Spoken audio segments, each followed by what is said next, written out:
लेकिन बीजेपी को केदार गुप्ता अगर डुबाना ही चाहते हैं तो डूब जाए। जनता को काम चाहिए, जात कोई रहे, पार्टी कोई रहे, काम चाहिए, काम चाहिए, हमको तो काम चाहिए। जय प्रतिपाल से ही नरेशु, जहाँ बसहु तह सुंदर देशु। यह जगह बहुत खराब है। रे काहे को खराब है जगह? हम खराब हैं तो जगह खराब है। जगह तो सब जगह एक ही है। हम ठीक जिस दिन हो जाएंगे उस दिन जगह भी ठीक हो जाएगा, समाज भी, हम जिस दिन ठीक हो जाएंगे समाज भी ठीक हो जाएगा। समझ गए? तो यहाँ तो जो मेरा प्रतिपाल करेगा वही राजा होगा, वही राजा होगा। दर्शन दास इतना विकास का काम किए, लेकिन तनिक भी उनके पास जातीयता नाम का कोई बदबू नहीं था। जितना हरिजन विकास आपको उनके रीजन में किया, पढ़ा लिखा, नौकरी चाकरी या विकास, किसी का हिम्मत था जो कोई फॉरवर्ड किसी हरिजन को या बैकवर्ड को एक थप्पड़ मार दे, दर्शन दास उसको कोर्ट कचहरी दिखला देते थे और जुर्माना करते थे भूमिहार सबको। बाघ और बकरी को एक अथी पर पानी पिलाते थे, तब न समाज इतना विकास किया।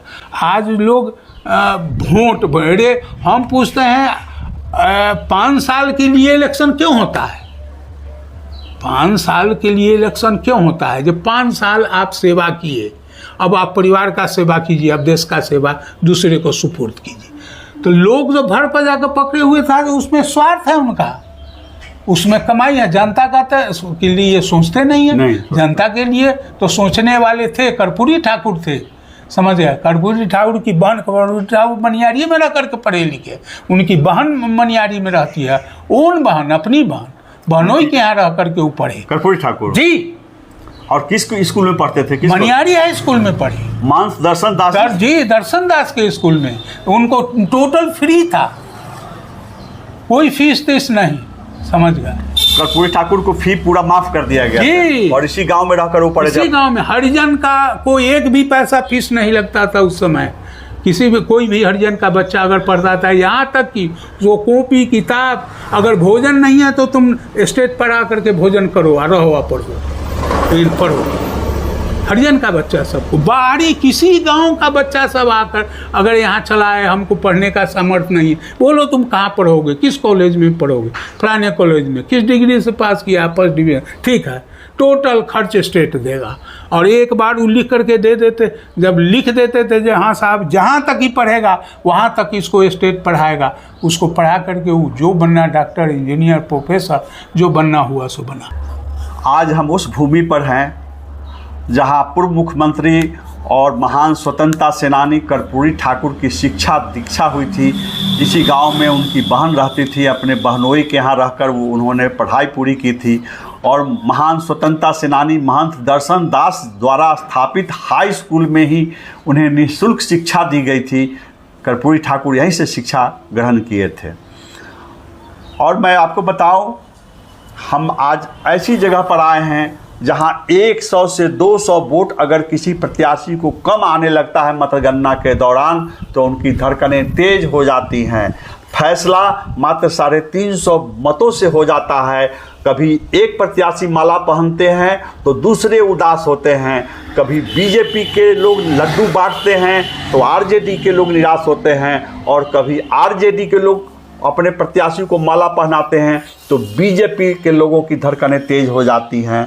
तो जहां इतना कांटे का मुकाबला होता है, उस कुढ़नी विधानसभा क्षेत्र में इस बार क्या होगा, इसका हाल जानने के लिए, इसकी संभावनाओं को टटोलने के लिए मैं आज महंत मनियारी गांव में हूं।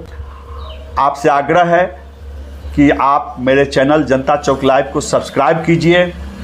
ये वीडियो अगर आपको पसंद आए तो इसे शेयर कीजिए, इसे लाइक कीजिए, और आप कमेंट बॉक्स में अपनी प्रतिक्रिया दीजिए कि आपका जनप्रतिनिधि कैसा होना चाहिए। क्या आपके विधायक आपकी उम्मीदों पर खरे उतर पाए हैं? क्या नाम है आपका? मेरा नाम सौरभ कुमार हुआ। क्या करते हैं आप? ये हमारा होटल है काजिंडा चौक पे। यहाँ जो भी लोग आए हैं विधानसभा में,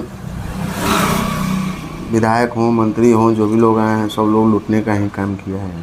अभी जो मंत्री हैं राज्य सरकार के पंचायती राज मंत्री जी केदार प्रसाद गुप्ता जी, जी वो आप लोगों के यहाँ के जनप्रतिनिधि हैं। तो जीतने के बाद एक बार जीते थे, फिर बीच में हार गए थे, फिर उपचुनाव में जीते, मंत्री भी हैं। लोगों की उम्मीद पर कितना खड़े उतर रहे हैं? लोग क्या कहते हैं, कितना संतुष्ट हैं उनसे?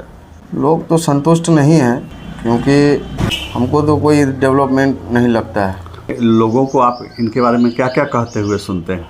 सुनते हैं, किसी के मुंह से सुनते हैं 10% कमीशन लेते हैं, काम करवाते हैं कहीं भी। मैं इस समय महंत मनियारी गांव में हूं।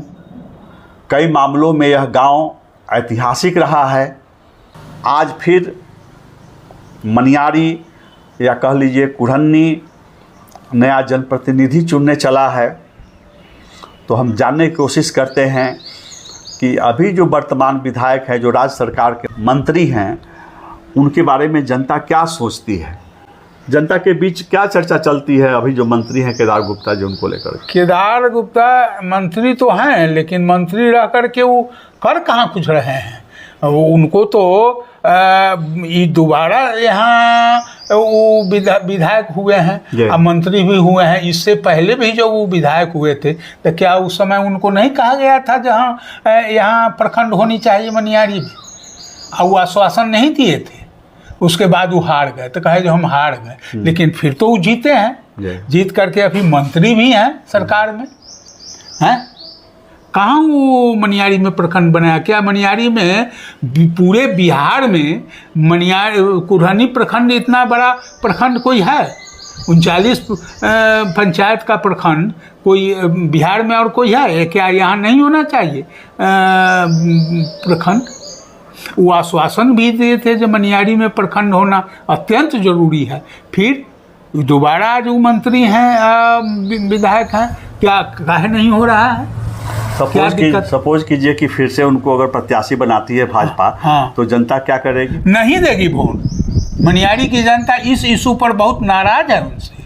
लेकिन आप जनता के सामने तो विकल्प नहीं, जो लोग आरजेडी का समर्थन नहीं करते हैं उनके पास विकल्प क्या रहेगा? विकल्प दूसरे को बनाएंगे, दूसरे पार्टी को देंगे, दूसरे को तैयार करेंगे। बीजेपी से हम पूछते हैं, अगर बीजेपी वैसे ही लोगों को वोट देगी जो जनता की काम नहीं करी, जनता का काम ही नहीं होगा, तो फिर क्या बीजेपी पूरे देश के लिए ना है, हमारे बिहार के लिए होंगे तब ना।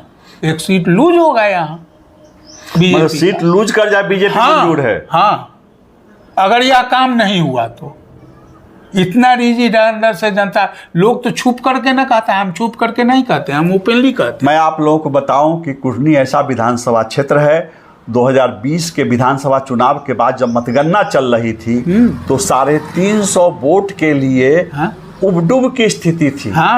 कभी भाजपा प्रत्याशी केदार गुप्ता माला पहनते थे, मिठाई खा लेते थे, और कभी आरजेडी के प्रत्याशी अनिल सहनी को माला पहनाया जाता था, उन्हें लड्डू खिलाया जाता था, कभी इन्हें विजयी बताया जाता था, कभी उन्हें, और मात्र 350 के अंतराल से ही जीत हार का फैसला हुआ था। इस बार जो मिजाज है उसमें मामला 350 का नहीं है, अंतराल बढ़ेगा। जिस तरह से नाराजगी है, अब यह अनुमान हम आप लोगों पर छोड़ते हैं कि यह अंतर अगर 15-20 हज़ार का हो जाए, कुढ़नी में ज़्यादा संभावना बहुत इसी बात की है, तो सियासी उठ किस करवट बैठेगा इसका अनुमान आप लगा सकते हैं। केदार गुप्ता क्या जानते हैं जो कैसे जीते हैं? वो जनता जानती है जो कैसे उनको जिताया है। जनता को गोड़ पकड़ करके उनको जिता दिया गया है जो बीजेपी का सीट लूज ना हो जाए, समझ गए। लेकिन बीजेपी को केदार गुप्ता अगर डूबाना ही चाहते हैं तो डूब जाएगी, इतना नाराजगी है जनता। और किसी के नाम की चर्चा आप सुनते हैं? अभी तक तो निर्णय नहीं लिया है, लेकिन अब निर्णय लेगा ही। किस तरह के विकल्प की चर्चा चलती है? एक विकल्प की चर्चा तो अभी चल रही है, हम बोले इसलिए नहीं है, लेकिन अब पूछते हैं तो हम बोल देते हैं। एक सिलौत वास्ते के डॉक्टर विजेश कुमार, समझ गया, उनकी चर्चा चल रही है। हाँ, वो बहुत मेहनत कर रहे हैं और बहुत मेहनती हैं भी, समझ गया। अब बहुत साधारण परिवार से हैं, कोई बहुत बड़े परिवार के भी नहीं हैं, और वो बेचारे अभी तक बड़े अच्छे छवि के रहे हैं, समझ गया। अगर उनको किसी भी पार्टी से अगर टिकट दे दिया जाए, समझ गया, तो लोग को रुझान उन्हीं के तरफ हो जाएगा। हो जाएगा। हाँ हो जाएगा, एकदम हो जाएगा। और जिनको नहीं होगा उनको जब केदार बाबू के विषय के लिए, जिताने के लिए यहाँ की जनता को पैर पकड़ सकती है, तो फिर उनके लिए काहे नहीं पैर पकड़ी? तो ब्रिजेश कुमार के लिए भी घूमा जाएगा और ब्रिजेश कुमार के लिए भी पैर पकड़ा जाएगा, क्यों नहीं पकड़ा जाएगा? समझ गए? यहाँ तो केदार बाबू एक बार बने विधायक, कुछ नहीं किए, समझ गए। दूसरे बार उनको जबरदस्ती जनता को गोर पकड़ करके जिताया गया, समझ गए। और फिर वो जब जीते हैं, जीत जाते, कभी नहीं जीते, समझ गए। लेकिन उनको जिताया गया, तो जब जिताया गया मंत्री भी संजोग से बन गए।